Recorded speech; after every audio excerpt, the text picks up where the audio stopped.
Assalamualaikum warahmatullahi wabarakatuh. Kula Rifki Hidayah Zakin saka kelas 1 RPL setunggal absen 18 badhe macakake pranatacara peringatan HUT Republik Indonesia.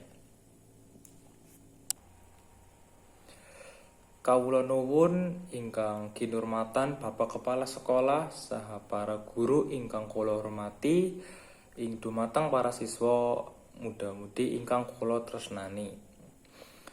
Keparengan ingkang mriki kula badhe matur nuwun ngarsa panjenengan sami minangka Ketua Panitia Pengatan Tanggap Warsa Kamardikan Republik Indonesia ingkang kaping 74 Surya kaping 17 Agustus 2020. Ingkang sepisan kula macapaken puji syukur wonten ing ngarsanipun Gusti Allah ingkang murbengersani dene panjenenganipun sampun kersa paring kenugrahan dumateng kita sedaya bangsa Indonesia.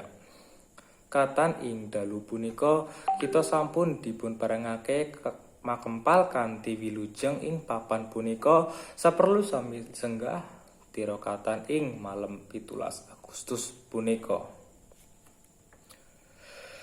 Kados sampun kawuningan dening para arwah sedaya bilih dinaka tanggal 17 Agustus 1945 kita bangsa Indonesia sampun kasih uwal singkang pelenggil kuning penjajah serta kanila pangurbanan lan waspo ingkang buten keredik.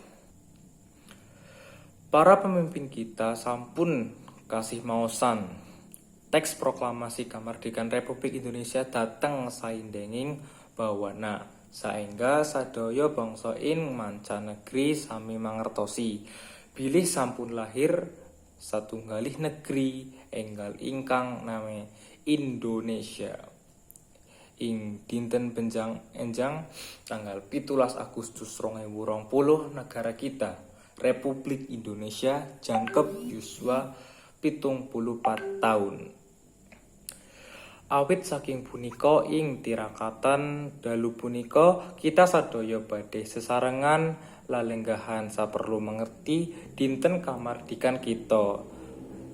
Saha sesarengan nyuwun dumateng Gusti ingkang akarya jagat mugi-mugi pangetan tanggap warsa ingkang kaping 74 punika mangke saged kalaksanakan kanthi wilujeng saha sapanggilipun negeri kita Republik Indonesia. Awit titilaksana sampun dungkap ing kalamangsa ingkang kalem tokaken. Pramila kanthi maca bismillahirrahmanirrahim tirakatal dalu punika kawiwitan. Salajengipun boh pilih wonten sewatawis kekirangan ingkang saged ndadosaken kirang rinaming penggaling mugi kersa parting kathah kiranging atur. Kula naming saged nyuwun agunging pangaksami ing wasana mugi keparengan handhu mugegaken lelanggahan kanthi wardi kaking penggalih serta penutuping atur. Wassalamualaikum warahmatullahi wabarakatuh.